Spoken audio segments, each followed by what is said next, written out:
What if the greatest victories in history weren't won by fighting, but by refusing to fight?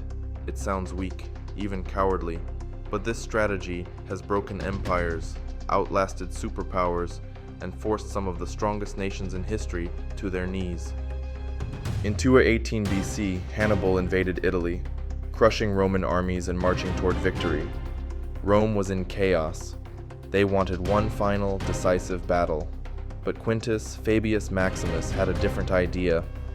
Don't fight, just make Hannibal suffer. No battles, no glory, just starvation and exhaustion. The Romans burned their own land, denied him supplies, and ambushed his men at night. Hannibal, undefeated in open war, found himself slowly losing a battle he couldn't even fight. His army withered, his campaign collapsed. Rome had won, not by overpowering him, but by outlasting him. Today, Israel is a military superpower, advanced jets, missile defenses, cutting-edge surveillance. Gaza, no air force, no navy, no real economy.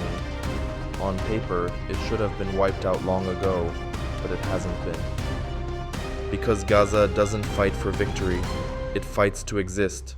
Instead of open warfare, it uses tunnels, hit-and-run attacks, and unpredictability. When Israel launches airstrikes, Hamas vanishes into underground networks. When ground troops enter, they face booby traps and urban warfare.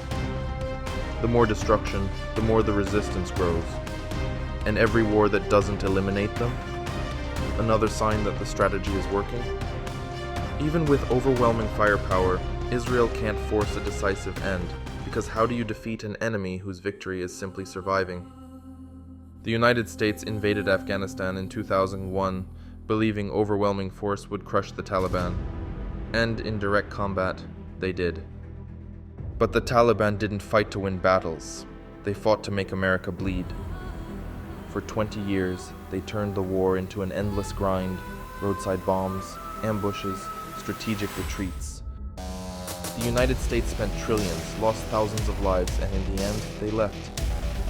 The Taliban, never truly winning, still took back power because they understood the truth. You don't have to defeat your enemy, you just have to outlast them. Does the Fabian strategy always work? The Fabian strategy is a weapon of endurance, but can a weaker force always outlast a stronger one?